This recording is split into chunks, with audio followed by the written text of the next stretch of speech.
La parole au sénateur Gauthier Sochal. Je voudrais à mon tour remercier les conférenciers pour sa brillante présentation. Alors, je voulais savoir, par rapport à l'actualité, quels ont été les critères d'évaluation d'un parrainage. Je vous remercie.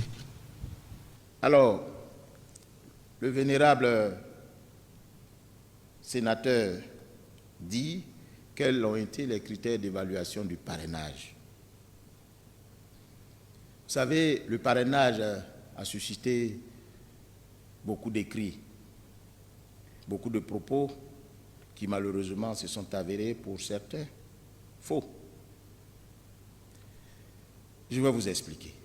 Le parrainage, d'abord, d'où vient-il? Il n'est pas de nous, de la Commission électorale indépendante.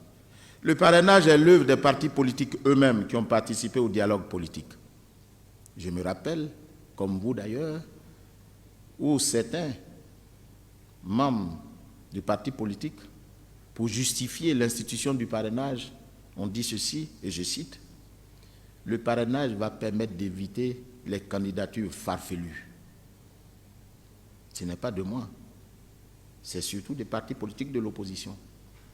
Et c'est fort de cela que le Code électoral a inséré le parrainage dans ses dispositions. L'objectif du parrainage, c'est d'apprécier, entre autres objectifs, bien sûr, l'implantation du candidat sur toute l'étendue du territoire, car il s'agit quand même des pouvoirs à un poste, et non des moindres, la magistrature suprême de l'État. Alors, la loi dit qu'il est fait obligation aux candidats d'avoir dans chaque département, dans 17 départements, on va dire ça comme ça pour résumer, dans 17 régions et districts, 1% de l'électorat local dans chacune de ces régions. Vous voyez? Donc, dans chacune des régions, vous devez avoir 1% de l'électorat local.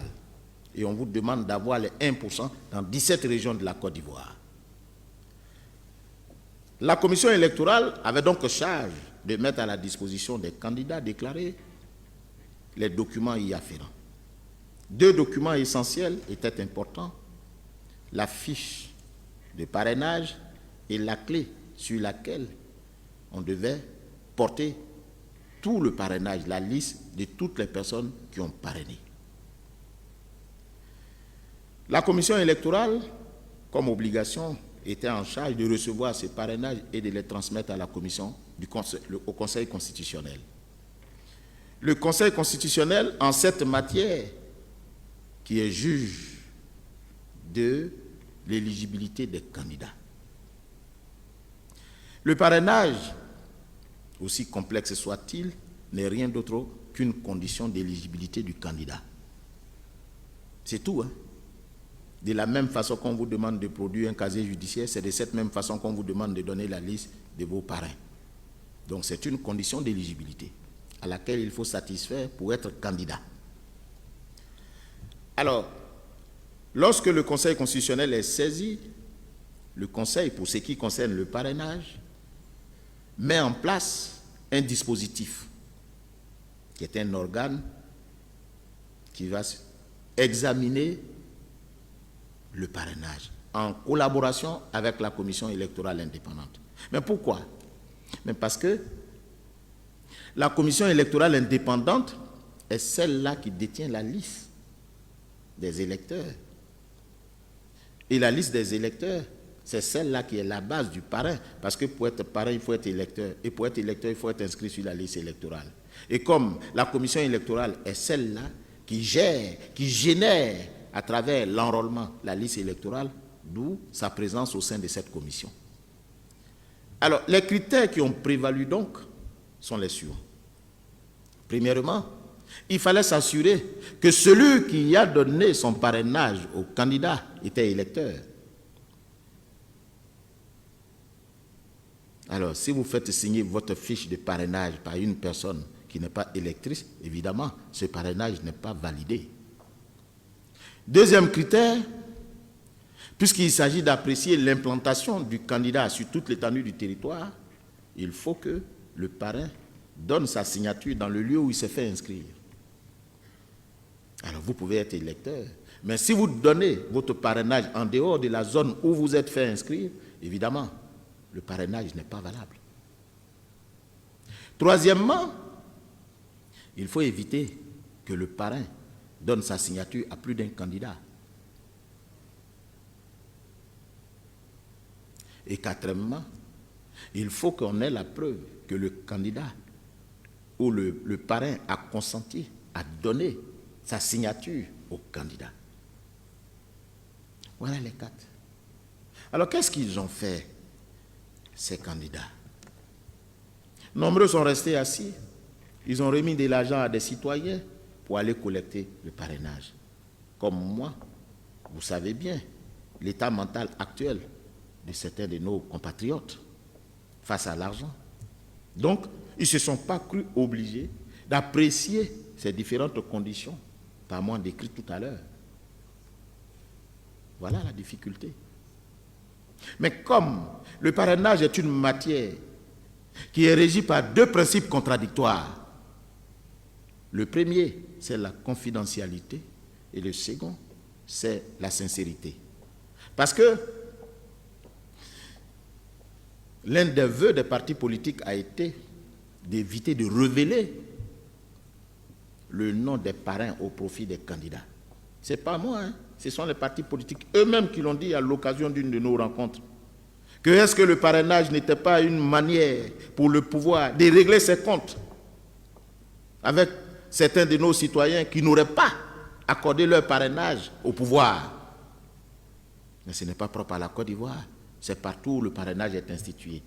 Au Sénégal, dès qu'on finit de faire le parrainage, immédiatement, on incendie toutes les fiches de parrainage pour ne même pas laisser des traces. Alors nous, c'est ce que nous avons fait. Donc, nous assurons une certaine confidentialité, mais en même temps, il faut nous assurer que celui qui a donné sa signature était consentant à donner sa signature. N'eût été ces deux principes, on aurait affiché la liste de parrainage pour que M. Tantampion sache effectivement qu'il a donné son parrainage à tel candidat. Si oui, il n'y a pas de souci. Sinon, mais le contentieux aurait été ouvert. Mais au nom de la confidentialité, on ne peut pas le faire. Mais en même temps, nous demandons aux candidats de se rapprocher du Conseil constitutionnel à l'effet de prendre connaissance des motifs qui ont justifié l'annulation de certains de leur parrainage. Mais je vais vous informer de ce que, sur les 44 candidats, il n'y avait pas plus de 20 qui ont donné la liste de parrainage. Ça, c'est bon à savoir. Il y avait 24 qui n'avaient même pas donné de liste de parrainage. Mais attendez, vous partez à une élection sans respecter les conditions. C'est la loi qui le dit. Il faut que vous donniez la liste de parrainage. Je ne parle même pas de l'appréciation quant au fond de la validité du parrainage. Mais ils n'ont même pas osé donner la liste de parrainage. Ils sont 24. Savez-vous que sur les 44, il n'y a pas plus de 17 qui ont payé le cautionnement? Alors on dit non, on aurait dû laisser au moins. Mais attendez, ou on respecte les conditions, ou on ne les respecte pas. Mais vous ne payez pas le cautionnement. Ce sont eux-mêmes qui ont institué le cautionnement, 50 millions. Sur les 44, il n'y a que 17 qui ont payé le cautionnement. Il se trouve même que parmi les 17, il y a un qui a donné un chèque impayé. C'est connu. Est-ce que ça encore, c'est la commission électorale indépendante?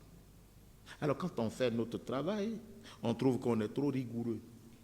On aurait dû, au nom de la paix, laisser au moins une dizaine de personnes. Mais qui vous allez choisir dans ces 44 personnes? Et quand on ne fait pas notre travail, on dit, ben voilà, la commission électorale ne fait pas son travail. Il faut savoir. Mais nous attendons faire notre travail. Voilà les critères qui ont prévalu donc au parrainage. Premièrement, il fallait être parrain. Il fallait donner sa signature dans le lieu où vous êtes inscrit. Il fallait donner sa signature à un seul candidat. Et il fallait avoir la preuve du consentement du parrain. Voilà les 4 critères qui ont prévalu au parrainage. Nombreux crient au loup, fasse le ciel, que nous ne venions pas sur un plateau dire ce qui s'est réellement passé. Hein? Il y en a parmi eux qui n'ont même pas eu plus d'1% dans plus d'une région. Mais c'est au nom de la paix. C'est au nom de la paix que nous gardons pour le secret des délibérations. C'est un secret. Mais sinon, quel intérêt nous avons, par Mont et par Vaux, sillonner toute la Côte d'Ivoire pour solliciter que les Ivoiriens viennent s'inscrire sur la liste électorale, solliciter auprès des partis politiques de présenter des candidats? Quel intérêt, disais-je, à retirer des gens au mépris de toutes les règles de la liste des candidatures? Il faut faire confiance à nos institutions. Ceux qui veulent nous contrôler, mais qui s'en donnent les moyens pour le faire. Monsieur Kofi Michel Benoît, vous avez la parole. Vraiment, je ne voudrais pas donner l'impression de prendre tout le temps la parole, mais c'est juste une suggestion que je voulais faire, Monsieur le Président. Là, avec ce que nous apprenons, enfin nous venons d'apprendre, c'est-à-dire en fait plusieurs candidats n'étaient même pas en règle lorsque les candidatures ont été déposées au niveau de la CEI. Alors, certains de nos compatriotes sont des contestataires viscéraux. Et après avoir braqué les projecteurs sur la CEI, le Conseil constitutionnel qui était jusque-là épargné a reçu aussi son lot de bois vert lorsqu'on a appris que sur 44 candidats, seuls 4 avaient été retenus. Et ça, les réseaux sociaux en ont fait leur chou gras. Est-ce que prochainement, on ne peut pas envisager au niveau de... C'est vrai, vous n'êtes pas juge, mais au niveau de la CEI, ne transmettre que les dossiers qui sont au complet, au moins au complet. Pour qu'on sache que, bon, sur 44, il n'y a eu que 20 qui étaient complets, et sur les 20, bon, voici ceux qui méritent de compétir. Sinon, dire qu'il y a eu 44 dossiers qui ont été transmis, on a éliminé 40. Voilà, plus que 4. Ça, c'est pas clair. Et ça, c'était dans toutes les têtes, sur tous les réseaux sociaux. Il y a quelque chose qui ne va pas. Le Conseil constitutionnel est aux ordres, et patati et patata. Alors, sincèrement, il faudrait que la CEI puisse faire un premier tri. Bon, sur combien de dossiers? Vous n'avez même pas 3. Bon, vous ne méritez pas que votre dossier soit transmis. Ça, au moins, les gens peuvent comprendre. Mais dire que tout a été transmis, et sur les 40, que 4 ont été retenus, bon, mais écoutez, quelque part, beaucoup de gens sont interrogés, et bon, la mauvaise foi passant par là, ben, encore une fois, on a accusé le pouvoir, on a accusé le gouvernement d'être à la base de manipulations diverses. J'en ai terminé, je vous remercie. Merci. La parole au sénateur Amour Kissi. Merci, monsieur. Je remercie monsieur le président de la CEI qui est venu nous instruire et puis nous enseigner aussi. Cela dit, il a dit quelque chose qui a attiré quand même mon attention. Du fait du parrainage. Si j'ai bien compris, je peux me tromper déjà, c'est pourquoi je veux être situé. Il a ajouté que pour que le parrainage soit valable d'un individu comme moi, il faudrait que je donne ce parrainage-là au lieu du vote. Au lieu du vote. Avec ce qui s'est passé, moi j'ai donné mon parrainage à un candidat. Mais personne ne m'a appelé pour me demander si j'ai donné ça au lieu du vote. Parce que je l'ai donné à Abidjan. Est-ce que moi je vote à Azagué, ça veut dire que mon parrainage a été nul et non avenu. Et par quel moyen la CEI l'aurait su pour qu'on invalide mon parrainage? Voilà ma question. Merci. Merci. Je crois que c'est la dernière liste. Monsieur le Président, voici encore l'explication des 2 derniers, le vénérable Kofi Michel Benoît et Amour Kissi.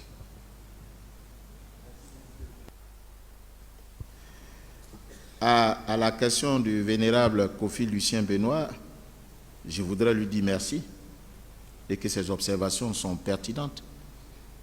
Effectivement, vous avez raison parce que c'est ce que la Constitution nous dit.